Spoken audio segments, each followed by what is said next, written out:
Hey, this is Josh Brom here again from Life Report, responding. This is kind of the part two to the last listener email. This is from Margot. Margot basically from Beverly, Massachusetts, sent me kind of a long email. I'm just responding to a couple of sections of it. And so we talked last time about responding to economic arguments for and against abortion and immigration. But then Margot said something else I really want to respond to. So this is what she said. She's kind of still talking about immigration. And she says, Margaret Sanger, who began Planned Parenthood, says in her writings that, and then she puts this in quotes, colored people are like weeds that need to be exterminated, end quote. She goes on to say, Margaret Sanger was very anti-immigration. This is also supposed to be a quote. Keep the doors of immigration closed to the entrance of certain aliens whose condition is known to be detrimental to the stamina of the race, such as feeble-minded, idiots, morons, insane, syphilitic, epileptic, criminal, professional prostitutes, and others in this class, ... apply a stern and rigid policy of sterilization and segregation to that grade of population whose progeny is already tainted or whose inheritance is such that objectionable traits may be transmitted to offspring, end quote.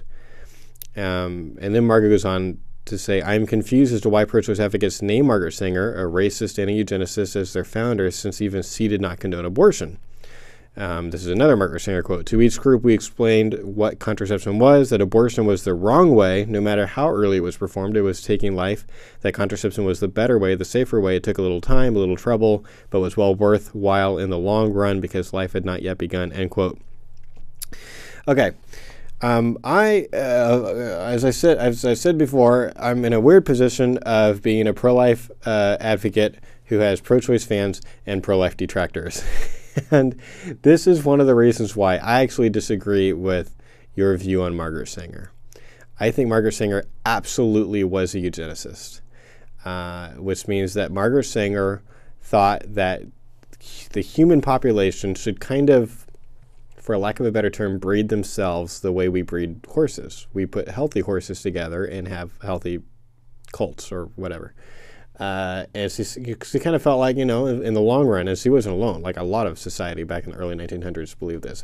If humans would do the same thing, if the unhealthy people would stop having unhealthy babies and really large families, and if the healthy people would have healthy babies and families that weren't very large, then the human race ultimately, like in the big picture, would be better off.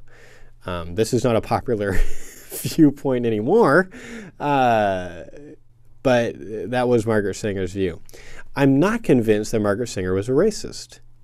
I know a lot of people were racist back then, and maybe Sanger was. I just don't think that we have proof from her writings that she was a racist.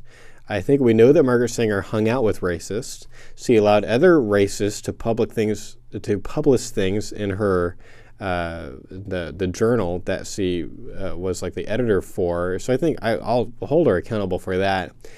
But there's only two quotes that usually pro-life people quote that imply that she's a racist, and I disagree with the way that pro-life people interpret both of them. There is a quote that pro-life people often use citing Margaret Sanger as a racist, but this isn't one of them. The colored people are like weeds that need to be exterminated. That's not a quote. That's not an accurate quote. So it's my view that when you put something in quotes like that, you got to be really careful about the accuracy thing. Margaret Sanger did refer to people as weeds at least once, and grasshoppers another time. But it wasn't a race thing. It was like a poor, unhealthy people thing. She was pro-sterilization of unhealthy people because she really thought it was bad that unhealthy people were having so many kids. And she came from a large family and saw what happens when really, really huge families back then couldn't feed their kids. And she was really affected by that. I'm not saying she was like a good person. I'm trying to understand her fairly. She seems like, she had some really awful views. I'm just not willing to go as far as to say dogmatically that she was a racist. I'm certainly going to be careful with her quotes. So the quote that pro-life people often cite is where she was, and I'm going to paraphrase, but she was writing to either one of her activists or a black pastor. I'd have to go back. It's been a while since I was looking at this, but he basically said we wouldn't want the black population to think that we're trying to exterminate the black population. So pro-life people oftentimes they read that and they say, that's what she was trying to do, and we caught her, kind of thing. And I think we're sort of putting the emphasis on the wrong syllable, if you will. I think what she was trying to say was we're not trying to exterminate the black population, and we wouldn't want black people to think that, because if they did, they wouldn't listen to our pro-birth control message. So I think Margaret Sanger is a little misunderstood at this point. I think she had some awful views, but I'm not convinced she was a racist. I don't know about this other quote. I mean, frankly, and I haven't taken the time to Google these quotes, but since the first one I know is not accurate, because I've seen the Weege quote, and she doesn't use the term colored people. I'm not sure about whether the other quote is completely accurate or not, but if she was against immigration, I haven't seen Sanger quotes on immigration, but I'm guessing, like when I read this quote, I read it the way I think Sanger read it or wrote it, which is that a lot of immigrants are poor and unhealthy, and so we wouldn't want large immigrant unhealthy families, just like we don't want large unhealthy white families. Like, I don't see where Sanger really cared about race, although a lot of people did. I see Margaret Sanger really caring about healthy people having kids, and maybe rich people versus very poor people that couldn't feed their kids having kids. I think it is interesting that she did make this statement that a lot of pro-life people don't know about abortion ending life. I think that is ironic. So when Margot asked, I'm confused why pro-choice advocates name Margaret Sanger as their founder. Well, because she founded Planned Parenthood. What's interesting is that they also kind of, they had the Planned Parenthood as kind of an annual, like a pro-choice hero award, and they called it the Margaret Sanger Award. And that's kind of the more interesting thing is why are they still naming an award after Margaret Sanger when even they are embarrassed by some of Sanger's views? And basically where they're coming from, I've read Planned Parenthood's webpage and their writings on her.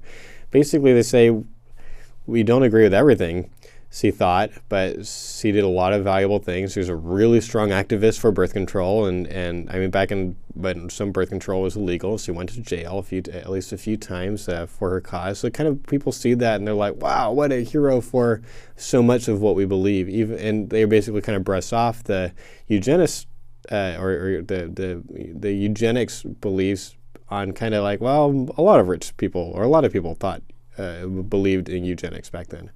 I'm not brushing eugenics off. Eugenics is an awful, awful worldview, and so is forcing sterilization on people. But I'm just not convinced that she's a racist. And maybe if she really was a racist, maybe that would have been enough for Planned Parenthood to kind of quietly stop using her name. I don't know. That's the decision they've made. I think it's a little odd. Probably as a PR guy, probably would make a different decision.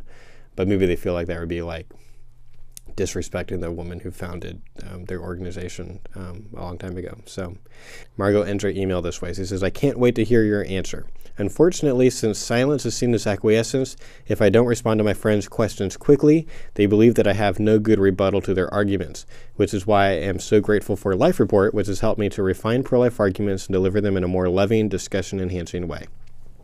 I appreciate that. Thanks. I'm really glad that's having that effect for you. I would say that's true, especially like an online dialogue. If you don't respond quickly, it might come across as you not having an answer.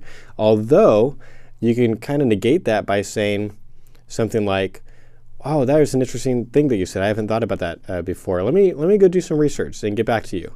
And then you can even take a few weeks. I try not to probably take more than that.